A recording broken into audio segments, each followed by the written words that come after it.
Vítajte. Dnes sa pozrime na tie najčerstvejšie novinky zo sveta umelej inteligencie, hlavne na nástroje od Google, ako ich pekne zhrnul newsletter Stredaj. Cieľ?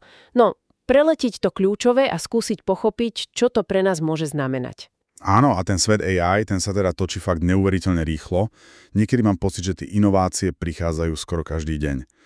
Udržať krok, je to výzva. Tak poďme rovno na to. Asi najviac teraz rezonuje tá experimentálna verzia Gemini 2.0 Flash pre vývojárov. Google tu ukazuje, čo dokáže s obrázkami. Čo je na tom také zaujímavé?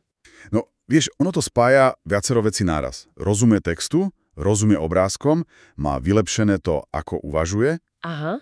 A hlavne, čo je podľa mňa fascinujúce, dokáže rozprávať príbeh a zároveň ho ilustrovať. A udržať pritom postavy, prostredie, aby to sedelo naprieč viacerými obrázkami. To znie dosť pokročilo. Technicky je to fakt náročné, áno. A písalo sa tam aj o konverzačnej úprave obrázkov. Čo si pod tým mám predstaviť? Že poviem modelu, zmeň farbu trička na modrú a on to spraví.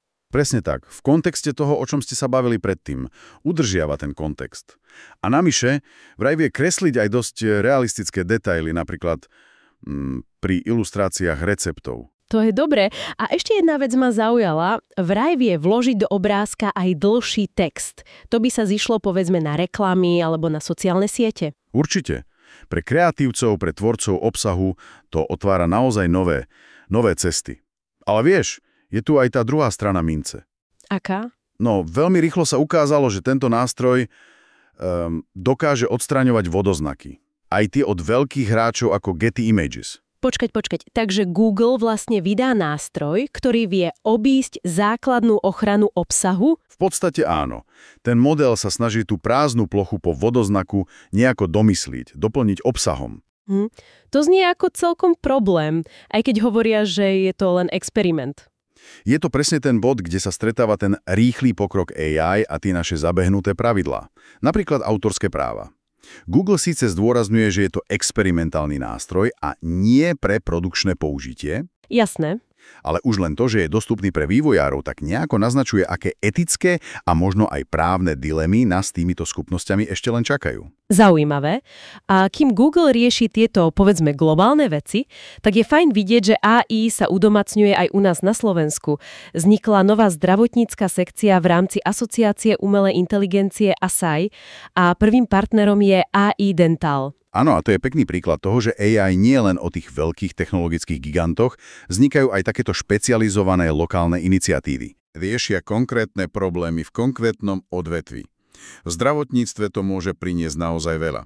Presnejšiu diagnostiku, lepšie personalizované liečebné plány. Alebo aj obyčajné zefektívnenie procesov v ambulanciách, že? Administratíva, plánovanie. Presne tak. A AI potrka Dental z tej stomatológii, to je len začiatok.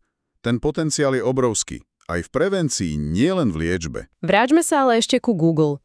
Snažia sa AI integrovať do nástrojov, ktoré používame každý deň. V Gmaili sa objavilo nové tlačidlo pridať do kalendára, poháňané modelom Gemini. To znie, celkom prakticky. Je to jednoduché a šikovné. Gemini proste v texte e-mailu nájde informáciu o nejakom termíne, schôdzke a ponúkne ti tlačidlo. Klikneš, otvorí sa ti bočný panel Google kalendára a len potvrdíš pridanie tej udalosti. Fakt zjednodušenie. No dobre, ale určite to má aj nejaké ale však. Nejaké obmedzenia? Samozrejme má. Zatiaľ je to len v angličtine a funguje to len vo webovej verzii Gmailu, nie v mobilnej aplikácii. OK. A ešte nevytvoríte tú udalosť automaticky aj s ďalšími účastníkmi e-mailu. A nezobrazí sa to pri e-mailoch, kde už systém nejakú udalosť rozpoznal sám, typicky rezervácie leteniek, hotelov a podobne. Rozumiem. A dostupnosť, je to pre všetkých? Tiež neúplne. Je to hlavne pre platiacich zákazníkov Google Workspace, tie business verzie, alebo pre tých, čo majú Google One AI Premium. A ešte to musí povoliť administrátor v danej firme. Takže nie pre každého a nie hneď. Dobre, takže skôr pre firmy a platiacich. Google ale ide ďalej, predstavili aj ďalšie funkcie pre Gemini, Canvas a Audio Overview. Ten Canvas znie ako niečo serióznejšie? Áno, Popisujú to ako taký interaktívny pracovný priestor na tvorbu, úpravu dlhších textov alebo aj kódu. A čo tam môžem robiť? A môžeš upravovať napríklad tón textu, dĺžku, formátovanie jednotlivých častí. Potom to vieš exportovať do Google Docs a čo je zaujímavé pre vývojárov, vie to generovať a zobraziť náhľad HTML alebo React kódu. To už fakt nie je len chatbot na jednoduché otázky. Presne. To je posun k produktívnemu nástroju. A tá druhá novinka, Audio Overview, Áno. tá dokáže z nahraného dokumentu, napríklad z Google Docs, vytvoriť jeho audio zhrnutie. Vlastne taký krátky súkromný podcast o tom dokumente. To je zaujímavá. A dá sa to aj stiahnuť, zdieľať? Áno, dá sa to stiahnuť aj zdieľať. Ale zatiaľ opäť len v angličtine. Takže veľa noviniek, ale často ešte s obmedzeniami. Je to tak.